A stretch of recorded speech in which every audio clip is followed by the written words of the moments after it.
Did you know that something as private as touching yourself, yeah, that, could actually mess with your health after 70 if it happens too often? Sounds wild, right? Most folks think it's totally harmless, maybe even healthy. But brace yourself, science is calling BS. Turns out, going solo a little too much can quietly wear down your body in ways you didn't see coming. We're talking legit, research-backed facts that your doctor probably won't bring up at your next checkup.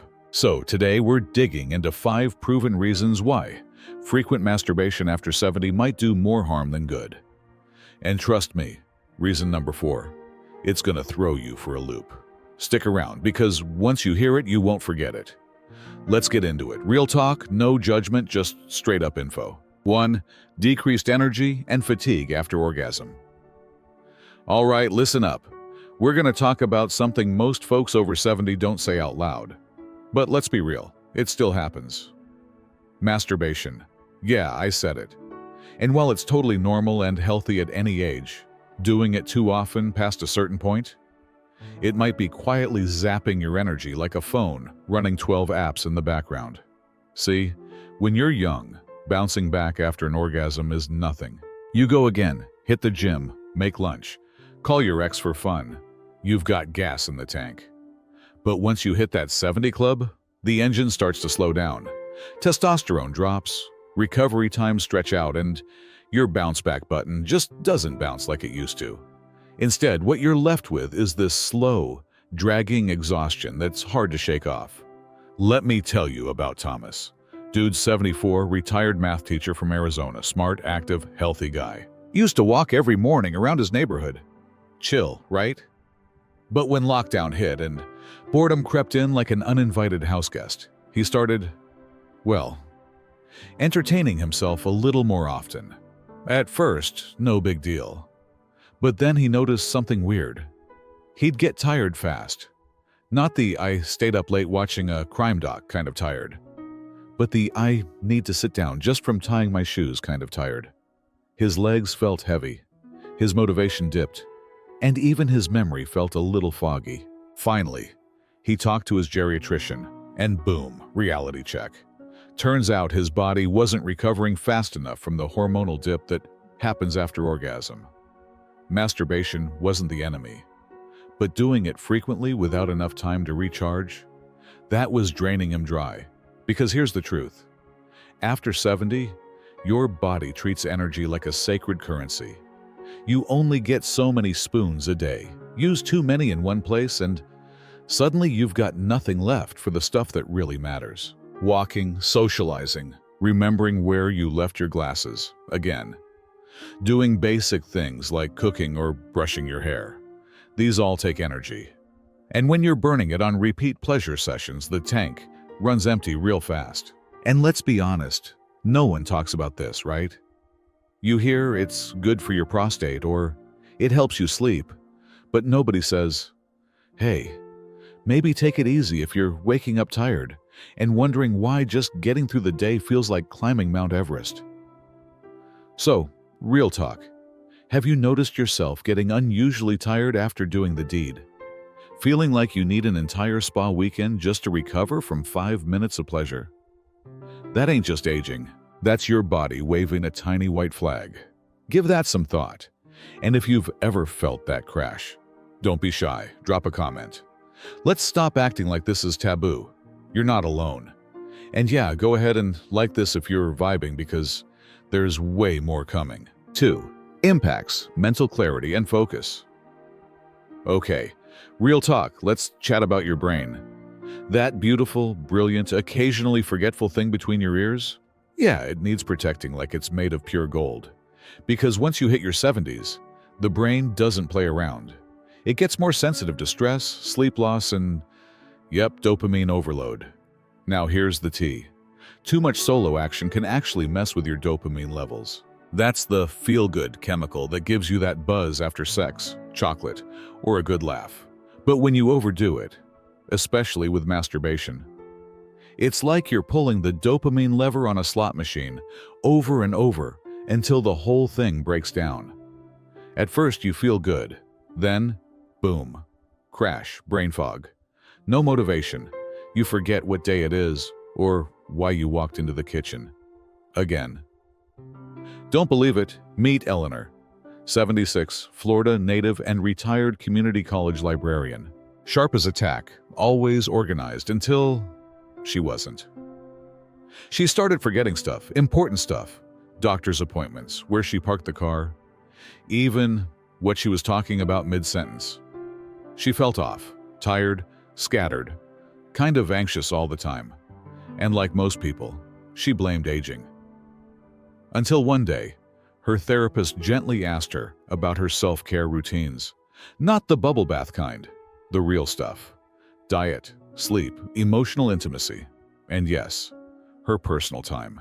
Turns out, Eleanor had developed a habit of using solo play as a stress reliever, especially after her husband passed.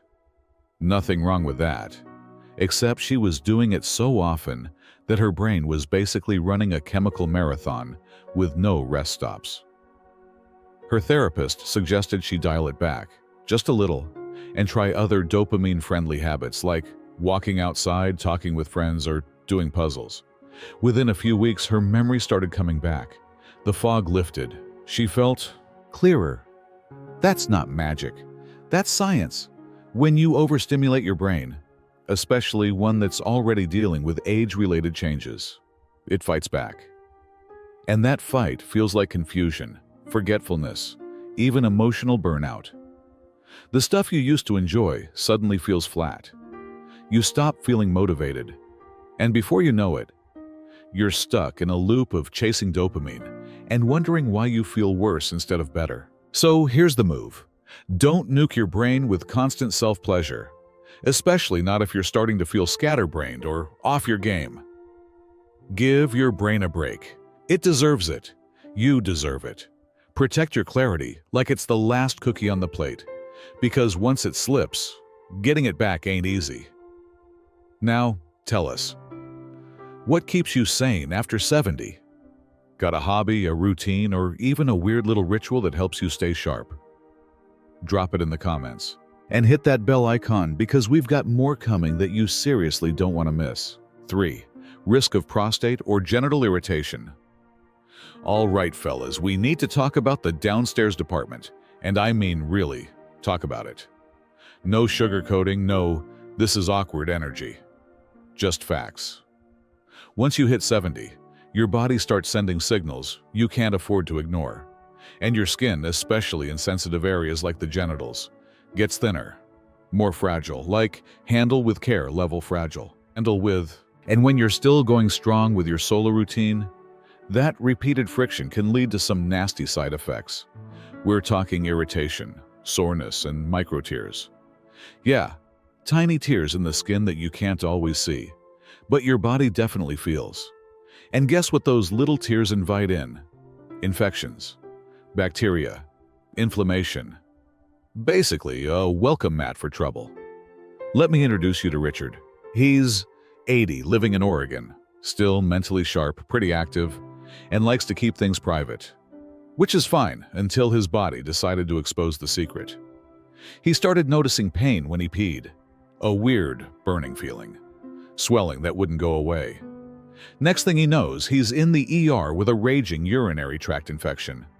Not exactly how he planned his week. His urologist took one look at the symptoms and asked, "How often are you masturbating?" Boom, there it was. Turns out Richard had been skipping the lube, wasn't cleaning up properly, and his skin just couldn't handle the wear and tear like it used to. His body had been whispering, "Hey man, ease up." He didn't listen, so it started yelling. Now, let's clear something up. This isn't about shame. This is about strategy. Because what felt fine at 40 could straight up wreck you at 80 if you're not careful. Think about it. Your body's aging. Your immune system is slower. Healing takes longer. Skin loses elasticity. You don't bounce back from friction the way you used to. So if you're still treating your body like it's indestructible, you're rolling the dice every time. One tiny tear, one forgotten shower, and boom. Suddenly, you're Googling UTI symptoms in elderly men at 3 a.m. So here's the move. Lube is not optional. Cleanliness is non-negotiable. And frequency? That needs to be respectful of your body's limits now, not the limits you had in your wild 20s. Let's put it this way. Just because you can doesn't mean you should, at least not without adjusting your technique and expectations. This stage of life is about working with your body, not against it. The big lesson? Your body's been loyal for 70 years. Don't ignore it now. If something's starting to feel off, burning, stinging, aching, it's not just old age. It could be a red flag. So let's talk. Have you ever had a surprise health issue related to intimacy that made you rethink things? Drop it in the comments. Let's normalize the convo and keep each other safe. Like, share, and subscribe for more real-life senior health breakdowns. We're not done yet. 4. Affects sleep cycles. All right, let's talk about the real MVP of your health after 70, sleep. Not melatonin, not fancy herbal tea, just good, deep, drool on the pillow kind of sleep. Because without it, everything else falls apart. Your memory, your mood, your blood pressure, heck, even your immune system. But here's the plot twist no one talks about. If you're tossing and turning at night, waking up at 3 a.m. with that weird combo of anxiety and exhaustion, it might not be the tea. It might be your late night me time. See, after sexual release, dopamine spikes. Feels good, right? But then it drops like a rock, and in older adults, that drop hits different. It can mess with your brain's ability to regulate your circadian rhythm. Translation: your body loses track of when it's time to sleep and when it's time to wake up. And instead of feeling relaxed, you get hit with insomnia, restlessness, and those fun early morning panic wake-ups where you're just lying there like, why am I awake and thinking about taxes? Let's bring in Barbara, 72 years old, retired florist from Michigan. She'd been feeling off for weeks. Waking up before the birds, totally drained, her heart racing like she'd just run a marathon in her dreams. Tried everything. Lavender oil, warm milk, switching pillows. Nada. Finally, during a routine checkup, her doc asked about her nighttime habits. And yeah, she got a little blushy, but admitted she'd picked up a routine of late-night solo sessions to help herself relax. Her doctor? Well, that might be the problem. Turns out, her nervous system wasn't winding down. It was getting confused. That short burst of dopamine, followed by a crash, was throwing off her internal clock. She scaled back, started practicing better sleep hygiene, and within 2 weeks, back to sleeping like a baby. A well-rested, peaceful, not waking up thinking about weird stuff baby. So here's the thing. Sleep is your superpower. After 70, it's not just nice to have, it's essential. You need it to keep your heart strong, your brain sharp, and your energy steady. And anything that messes with that, it's not worth it. Not even a 10-minute pleasure session if it's wrecking your 8-hour recharge. You gotta start asking yourself, is what I'm doing before bed helping me rest? Or just hyping me up and setting me up for a 2 a.m. staring contest with the ceiling? Lesson here, respect your rhythm. Pleasure should feel good, not rob you of your rest. Now it's your turn. What helps you fall asleep and stay asleep? Got a weird trick, a favorite sound machine, or a nightly mantra? Drop it in the comments. We're building a toolbox here. And yeah, if sleep matters to you, hit that subscribe button. We've got more truths coming that'll change how you age, rest, and thrive. 5. Risk of emotional isolation. All right, let's get deep for a sec. Because this one, it's about way more than just bodies. It's about the heart, the soul, and what it really means to feel connected. So here's the deal. When you live alone or you're dealing with the loss of a partner, a breakup, or just that slow drift that happens as we get older, it's easy to lean on screens, phones, videos, digital companions. And sometimes, yeah, solo play becomes part of that routine. It fills a space, makes you feel something. But over time, that something can turn into nothing. Excessive masturbation, especially when it becomes a substitute for human connection, has a sneaky side effect: emotional isolation. It doesn't happen overnight, but slowly, you might find yourself turning down plans, skipping the phone calls, feeling meh about socializing. And then one day you realize it's been weeks since you actually laughed with someone, instead of just laughing at something on a screen.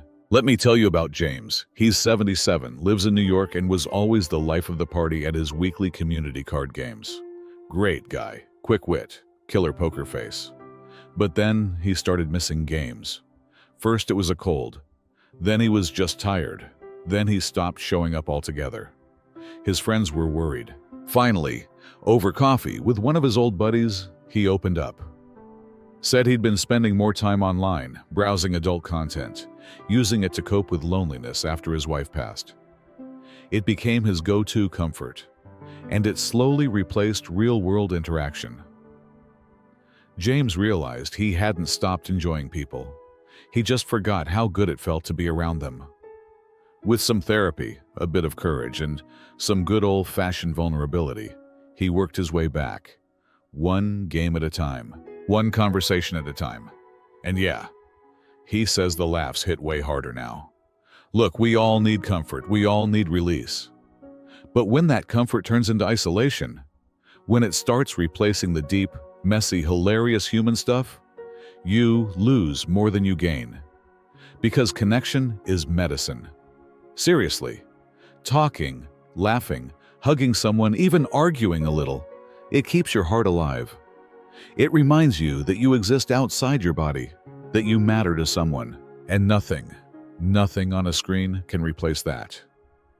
Big takeaway: don't trade real-life connection for a quick fix. The warmth of a friend, the chaos of a family dinner, the silly jokes at a senior center event. That's the good stuff. That's what keeps your spirit from drying up. Now it's your turn. Do you feel better when you hang out with others? Comment yes if you know connection keeps you going. And hey, hit that like, smash that subscribe, and remember, we're in this aging thing together. No shame, just real talk. Final thoughts. It's not about shame, it's about balance. Look, we're not saying masturbation is evil. Not even close. It's normal, it's natural, and for a lot of people, it's part of staying connected to themselves. But after 70, your body's playing by a different rulebook. The truth is, too much of anything, even something that once felt harmless, can start messing with your energy, your brain, your sleep, your health, and your connections. So here's the vibe. Know your limits. Respect your body like it's a classic car. Still powerful, still beautiful, but it needs the right kind of care to keep running smooth. Make choices that support clarity, keep your mood steady, and help you stay in the game. Mentally, physically, emotionally.